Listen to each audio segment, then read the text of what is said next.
Olá, sejam todos muito bem-vindos a mais um Diálogos Contemporâneos, aqui pela UERN TV, canal 23.1 da TCM, e também pela TV Câmara Mossoró, em sinal aberto, também a TVU, lá em Natal, além de você poder acompanhar no áudio, né, pela Rádio Obelisco FM de Pau dos Ferros e também no Spotify, além do YouTube da própria UERN TV. Muitas formas e muitas possibilidades de você estar conosco aqui no Diálogos Contemporâneos. E hoje a gente vai conversar sobre um problema planetário, sobre algo que historicamente vem acontecendo, está se repetindo hoje no mundo, a qualquer momento podemos viver essa situação. Ou seja, iremos falar sobre a guerra. Mais precisamente, iremos dialogar sobre o que envolve tudo, né, relacionado à guerra. Sobre essa temática, Freud, um dos primeiros pensadores a escrever a respeito dessa temática, a nos falar por que falamos, né, sobre guerras, a gente vai estar aqui discutindo mais uma vez com os nossos queridos convidados, Ailton Siqueira, né, sociólogo e psicanalista, e também a querida Julita Sena, que é psicóloga e psicanalista. Guerra, tema pesado, né? Tema pesado, mas vamos tentar trazer ele aqui de uma forma, né, bem acadêmica e também, obviamente, bem popular para que as pessoas consigam refletir sobre isso. E aí a primeira pergunta é: a gente vive hoje, nesse tempo contemporâneo, constantemente em guerra? É, bom dia, né? Boa tarde, boa noite, como a Julita costuma dizer, né, Fabiana? Prazer estar aqui discutindo mais uma temática dos nossos diálogos. Eu acho que é um assunto que diz respeito a todos nós, né? Porque a gente está o tempo constantemente agora vendo nas matérias televisivas, né? Os países que já estão em guerra e aquelas guerras que estão sendo ameaçadas, né? Parece que a história, quando quer fazer paz, desenvolve guerra, né? Como diria Gil, né? Naquela música dele. E aí parece que isso virou uma estratégia muito grande. Para manter a paz, eu tenho que bombardear um país. Para manter a paz, eu tenho que arranjar uma briga, né? Então, para mostrar que eu controlo e que isso não vai ter repercussão, eu vou lá e acabo com o outro, né? Eu acho que a gente vive num estado de guerra constantemente, né? Porque a gente está sempre, a gente que eu digo assim, em termos de cultura, civilização, está sempre elegendo o outro como inimigo, né? E esse outro inimigo nos ameaça, né? Quando você falou em Freud aí na abertura, é importante dizer de que essa discussão partiu de Freud, mas partiu de um contexto em que foi solicitado aos intelectuais da época, né, que falassem sobre alguns temas importantes do que estava acontecendo na civilização. E aí uma correspondência que aconteceu entre Einstein e Freud, eles estavam falando sobre a guerra, e o Einstein perguntava a Freud, né, por que que o ser humano fazia guerra? E era possível viver sem guerra? Né, essas perguntas que o Einstein fazia, né, ao Freud, né, e querendo saber a opinião dele. E aí Freud recorre, Fabiano, a Julita sabe disso tão bem, né, é que por que que a gente faz a guerra, né?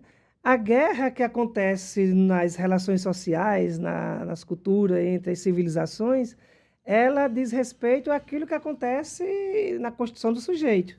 E Freud vai trabalhar com as pulsões de vida e as pulsões de morte, né? No sentido de que nós carregamos dentro de nós mesmos um paradoxo constitutivo de duas pulsões que são contraditórias. E dependendo de como a gente lida com cada uma dessas pulsões, a gente constrói relações e a gente se relaciona com nós mesmos, né?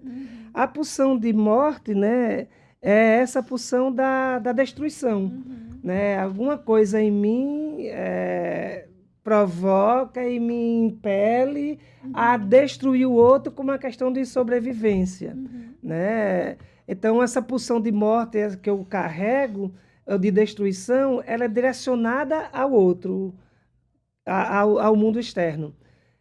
Quando isso é impossibilitado de se realizar por meio de interdições como de leis, costumes, princípios éticos, morais, seja interdições culturais, esse princípio de morte ou de destruição se pode voltar contra o próprio sujeito. A ideia do Freud é que, assim, que nenhum de nós deixa de carregar esse princípio de destruição. Ninguém está livre disso. Ninguém está livre disso. Né? E quando essa guerra acontece, ela é uma expressão coletiva dessa pulsão de morte nas pessoas. Né? A pulsão de vida, por outro lado, ela tem um princípio constitutivo de forma contrária. O princípio de vida é o princípio da agregação. Eu gosto muito, metaforicamente, de falar da seguinte forma, assim, da física, à biologia, a tudo o que acontece, você percebe assim, um átomo se juntou com outro átomo e uma nova coisa surgiu. Uma célula se junta com outra célula e você tem um terceiro elemento. Você junta um espermatozoide e um óvulo, você gera uma vida. Né? Ou seja, esse é o princípio de vida. O princípio de vida é aquilo que une, aquilo que agrega, aquilo que cria relações. Que soma. Por isso que Clarice vai dizer que a vida começou com um sim. Não começou com um não, porque o não é da desagregação, é da separação, é da anulação. E a vida, quando Clarice diz que a vida começa com um sim, porque começou com um átomo se juntando ao outro, dizendo sim ao outro. Começou com uma célula dizendo sim à outra. Começou com um espermatozoide dizendo sim a um óvulo e vice-versa. A nossa relação começou quando eu disse um sim para você e você disse um sim para mim. Ou seja, esse é o princípio de vida. E jamais vai dizer não. Agora que eu entendi. Eu precisava brincar um pouco. Não há guerra, viu, Ailton?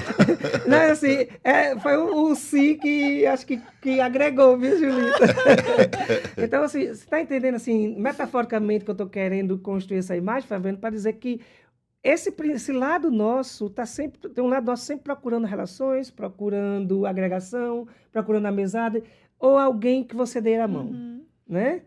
Porque a vida se multiplica com isso, ela se fortalece com isso. Quando esse princípio de preservação, de vida, de eros, que Freud em algum momento chama de princípio de eros, ele diminui, o princípio de autodestruição, o princípio de morte entra em cena.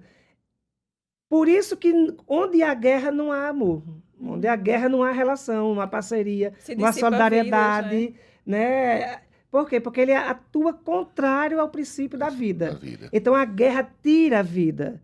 Essas outras relações, elas constituem a vida.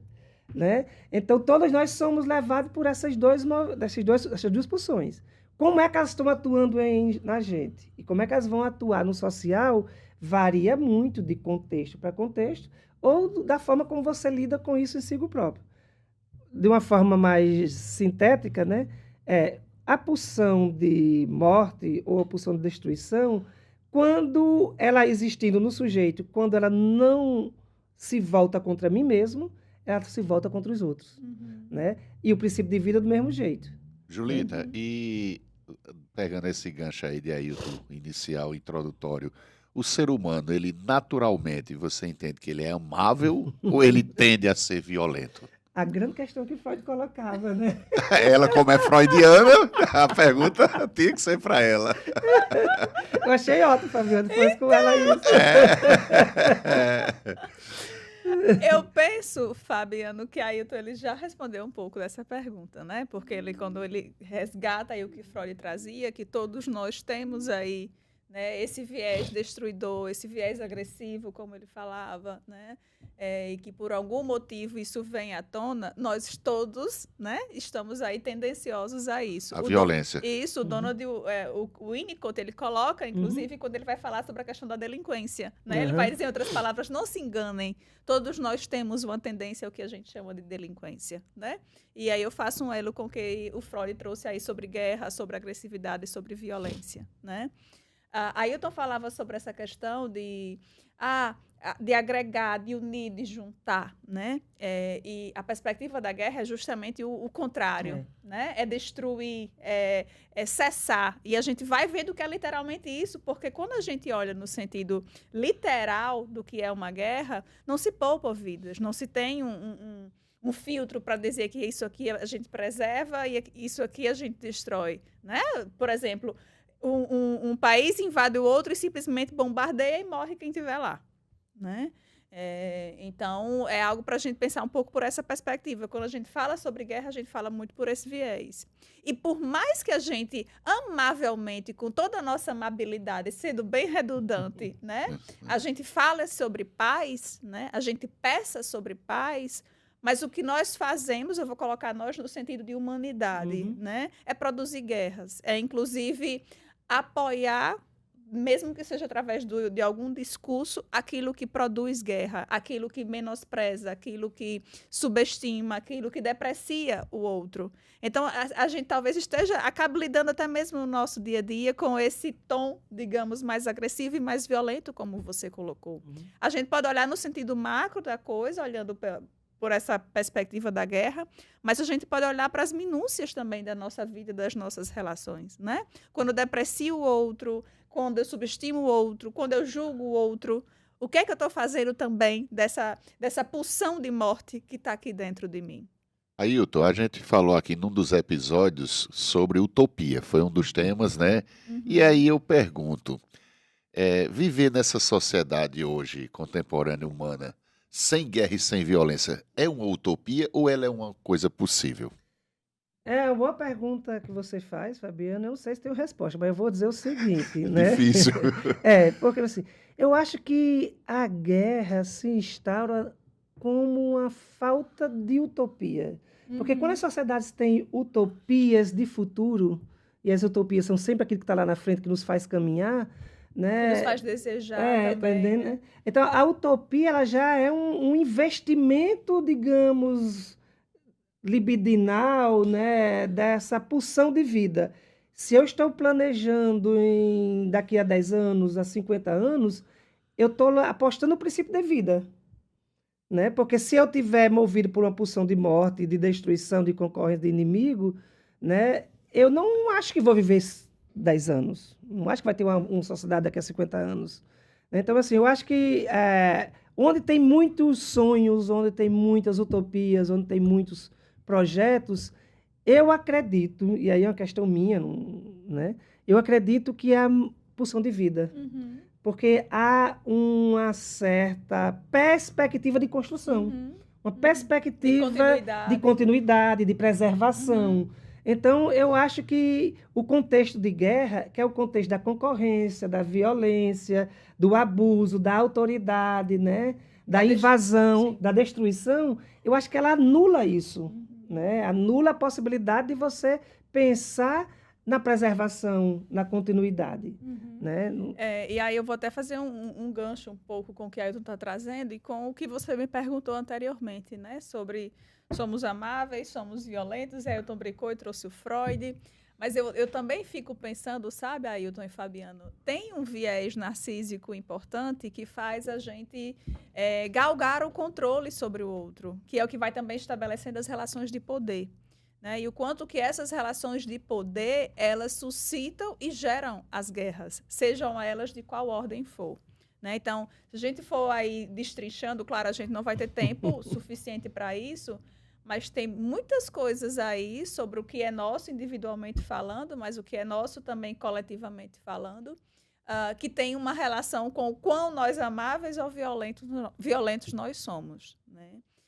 E aí Ailton trazia, né? Um átomo se junta ao outro, uma célula se junta ao outro, e a gente vê uma mulher carregando outra pessoa. Né? É verdade. Bonita essa imagem, né? Poética. Mas a partir daquilo também que a gente vai fazendo com essas nossas ideias, né? de intervenção, de controle, de poder, né? A gente também se vê aí muitas vezes com a boca escancarada, cheia de dentes, esperando a morte chegar. Se não a nossa, mas a do próximo. E é possível a gente pensar em ter uma esperança assim? Existe esperança, na verdade, de a gente viver sem guerra? É outra pergunta difícil, mas veja. Essa é uma pergunta que eu não saberia responder. Eu não saberia, e assim, até o que eu penso, eu não sei se eu me atreveria. Eu vou me atrever, porque assim, diante informal, né? E diante dos fatos, diante do que a gente vem assim, Fabiano, acompanhando no mundo. Pior do que a gente perder a esperança ainda provoca algo pior do que nos agarrarmos a ela. Porque se eu abrir mão da esperança, eu abracei o caos. Se eu abrir mão da esperança, eu abracei a destruição e a morte. Se eu acreditar que não tem esperança, eu não acredito que tem futuro, portanto, que não tem vida. Eu não posso fazer alguma coisa com o que acontece, né? Exatamente. Então, assim, na pior das hipóteses, a esperança pode salvar a gente no sentido de resistência. Eu fico pensando, sabe, Ailton, e não é isso que nos salva realmente? Volta à questão do poder da utopia. Isso. Eu sei que a gente nunca vai viver numa sociedade completamente em paz. Sem violência. Sem violência. Mas sem essa utopia de acreditar nessa esperança, eu acho que a gente se autodestrói muito mais rápido. A gente se joga no poço com muito mais facilidade. A gente não tem mais motivo para viver amanhã. Lembra daquela metáfora da utopia? De que não é a realização da utopia que me importa, é o que ela alimenta em mim e que dispõe em mim no sentido de mobilização, de construção. Né? Fabiano, você perguntava a Ailton, né? É possível a gente viver numa sociedade sem guerra? E eu diria que talvez seja impossível a gente viver sem o que a Ailton chamou de esperança. Olha, ela disse que não ia responder, mas já está respondendo, tá vendo? Basta. Ela disse. Ela é muito modesta. Aí eu digo, olha aí. Gostei. A gente precisa disso, né? A gente precisa acreditar em alguma coisa. A gente precisa, né, de certo modo, acreditar em alguma coisa para a gente poder fazer alguma coisa, para a gente poder resistir, né? Sobretudo resistir. Exatamente. Para a gente poder resistir, a gente precisa acreditar em alguma coisa. Até porque, historicamente, sempre teve muita guerra, Exato, né? E sempre teve muita esperança de dias melhores. Né? Agora, claro, é uma pergunta para a gente que eu me faço, assim, muitas vezes quando eu leio algumas coisas, escuto algumas notícias, eu fico pensando, nós estamos em 2026, né? E o quão primitivos nós somos, né? Com as imagens, inclusive de guerras que a gente vê, com os discursos que a gente escuta, que fomentam realmente as guerras e que uns destruam os outros, né? Com essa demanda de poder e de controle de uns sobre os outros. Eu gosto muito do Vladimir Safat, que ele vai falar muito sobre esse tipo de relação. E o Christian Duncan, inclusive naquele livro que a gente mencionou aqui em um outro encontro, da reinvenção da intimidade, políticas do sofrimento cotidiano, ele também vai falar sobre isso, né? Então, é algo que eu enquanto a Ailton trazia, e quando você levantou essa pergunta, eu não sei se a questão é se a gente pode viver sem guerra, mas o que é que a gente não pode viver sem, né? Inclusive para lidar com a realidade das guerras. Aí, Fabiana, assim, se a guerra é uma expressão das nossas pulsões exteriorizadas, né? Para eu acabar com a guerra, ter um estado completamente em paz, eu precisaria ou acabar com o ser humano ou passar por um processo de domesticação completamente utópico disso, né? Então, é impossível, né, a gente viver numa cidade completamente harmoniosa, sem guerra, porque é negar das pulsões da existência nossa, já que a guerra é feita por nós. Então, é impossível.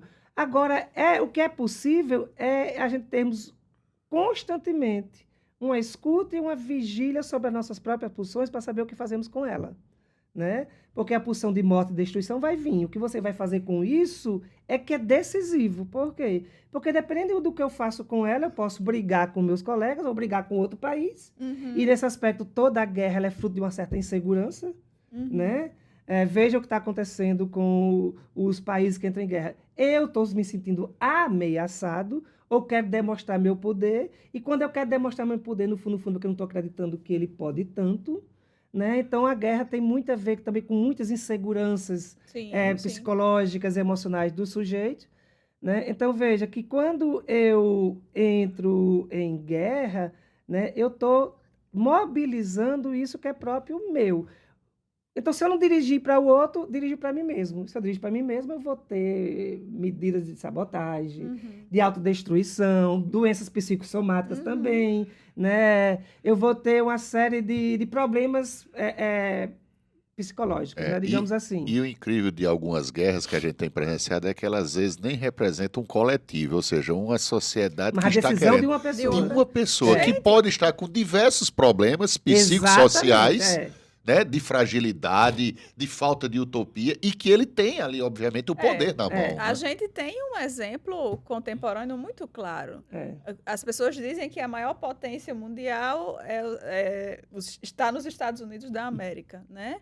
Mas que é um país hoje presidido e comandado por uma pessoa que fomenta, que incita guerras dentro e fora do seu país, né? Então, eu digo dentro porque quando eu me proponho a, por exemplo, a expulsar o estrangeiro de um modo extremamente agressivo e violento, eu estou falando sobre isso. Quando eu invado um outro país, né, da forma que aquele cara tem feito, que eu prefiro não mencionar o nome para não ficar com a energia dele.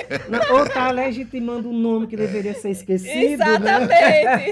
Né? E não ficar... Enfim, eu peço até licença para isso, porque eu sei que a gente não está aqui para discutir essas coisas, mas eu penso que essas coisas também. Faz parte. E é alguém que está aí o tempo todo falando abertamente sobre isso e que tem muitos apoiadores. A própria guerra da Ucrânia, da Rússia, né? Você vê também líderes que têm um pensamento que não, às vezes, representa uma coletividade. O que a gente viu na faixa de Gaza, o que a gente viu na Palestina e tem visto, né? As pessoas vivendo e morrendo de uma forma muito banal. O que é que foi o nazismo, se não uma coisa do mundo psicológico e emocional do Hitler, tá entendendo?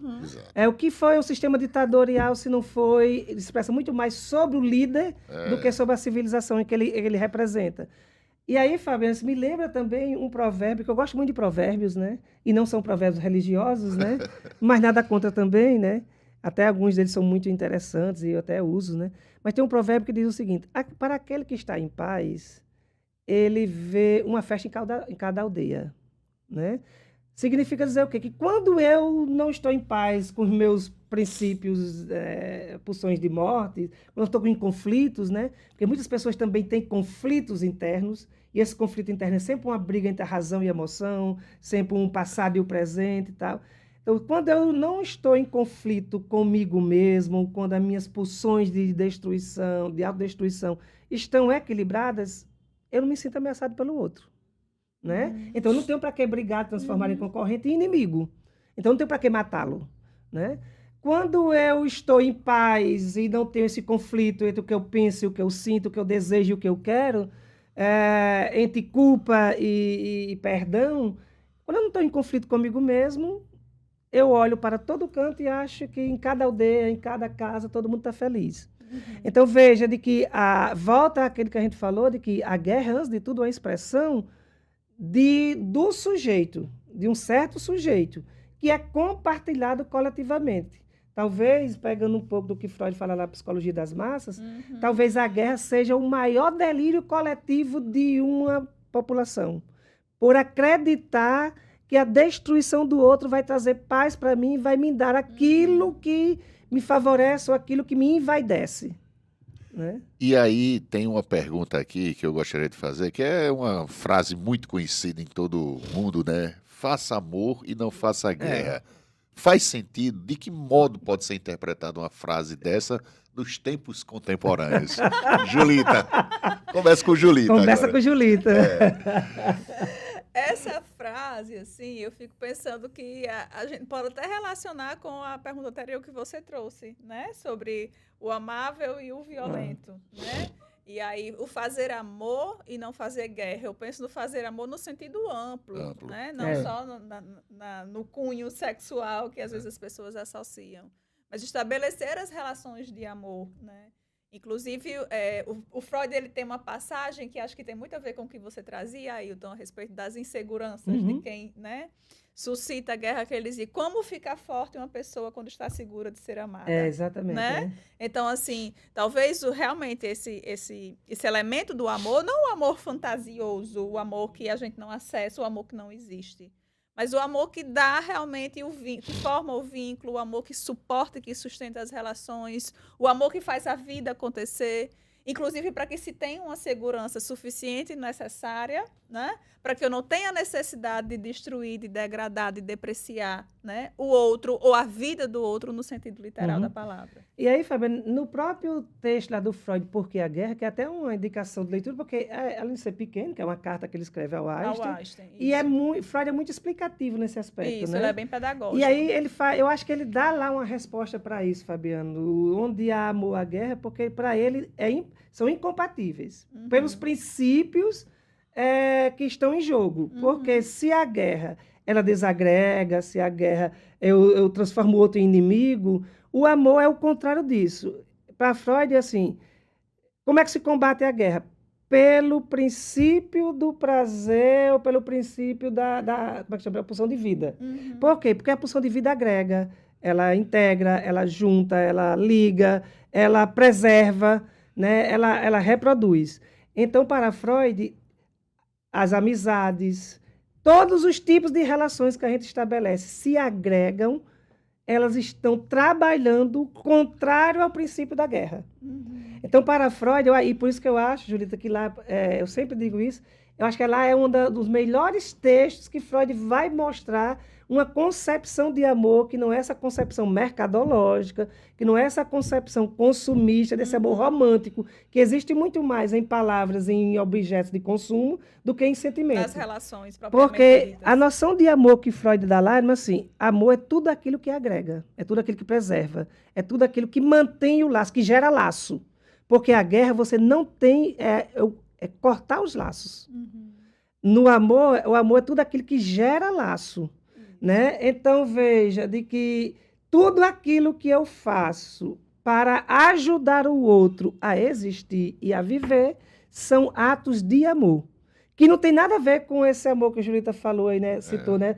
Não é realmente o amor sexual, não é o amor romântico. O amor é o princípio que faz com que a gente viva juntos. E viver junto significa dizer, viver transando não significa dizer viver na mesma casa, viver na mesma cama. Viver junto se eu te ajudo a atravessar a rua, isso é um ato de amor. Eu preservo tua vida, eu constituo uma relação com você, você continua existindo. Se eu estou num hospital e eu curo você, se eu recebo um cuidado, isso são atos de amor. Porque o ato de amor é o que preserva a vida, é o que permite que a vida exista. Então, nós só existimos pelo princípio do amor.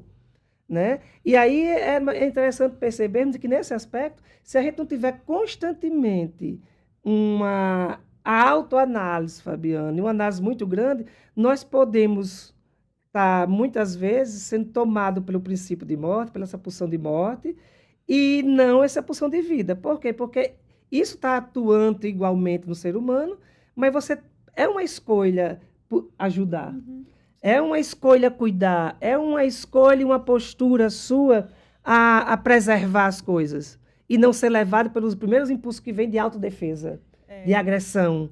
E aí, assim, a gente estava falando, né, sobre isso, e Ailton, agora há pouco, resgatou o sistema ditatorial, enfim, a gente viveu um período de ditadura militar aqui no Brasil, que escancarou muitas dessas coisas, né? E aí a gente teve, ano passado, o filme que ganhou um Oscar, né? Um filme brasileiro que ganhou um Oscar, que vai retratar a experiência, por que não dizer, de amor daquela família, né? E a máxima do filme que ficou foi aquela passagem, nós vamos sorrir, né? Então, assim, eu trouxe esse exemplo para fazer realmente esse laço com o que a Ailton estava trazendo, né? O que é que a gente faz a partir daquilo que a gente tem como medida que relaciona, de fato, com a perspectiva do amor e o quanto que isso combate as guerras, quaisquer que elas sejam. E lembra-se que essa coisa do amor enquanto construção, mas assim, uma das formas que você tem, por exemplo, de lidar com a pulsão de morte, né, lidar com ela não mandando para o outro e não fazendo a famosa sublimação, né? Isso. Eu transformo, por exemplo, a minha vontade de matar em uma obra de arte. Uma obra de arte, né? uma música, em um livro. Numa poesia, numa pintura, numa escultura. O problema é que, numa sociedade de hoje, as formas de expressão ou de sublimação parece que também se reduziram. Estão subestimadas. Né? Então, veja, quando a guerra acontece, Quando a violência surge, veja o que aconteceu no Brasil com a invasão aqui de Brasília, o que é que as primeiras coisas que faz? É patrimônio, são obras de artes. Por quê? Porque parece que é uma agressão àquilo que está sendo manifestado. A violência ataca primeiro isso. Ataca a intelectualidade, ataca a ciência, ataca as artes. Mas Por quê? talvez... Porque essas obras também são construtoras e respondem contra a violência. E talvez, Ailton, porque o único meio para a gente combater certas coisas é através da intelectualidade. O Freud já dizia que a inteligência é o único meio que nós possuímos para controlar nossos instintos. É a resposta à barbárie, né? É. Assim, a resposta à barbárie, porque a civilização ela é constituída pela razão, né? E aí, na história da humanidade, só tem... a história está dividida em selvageria, barbárie e civilização. Isso, então, a civilização é o auge da sofisticação da humanidade, porque construiu a razão. Portanto, controladora e detentora desse poder sobre as pulsões destrutíveis. Só que elas, por não serem controladas, vão escapar. Né? E assim a gente vai Isso concluindo a guerra e a paz também dentro do Diálogos Contemporâneos. A gente agradece por esse tema riquíssimo, que com certeza daria bem mais assunto, conteúdo para a gente discutir, mas a gente vai chegando, agradecendo desde já a audiência, a todos que estiveram nos acompanhando em mais um episódio do Diálogos Contemporâneos. Na próxima semana, a gente estará de volta com o 15º episódio, encerrando essa temporada do Diálogos Contemporâneos. Até lá!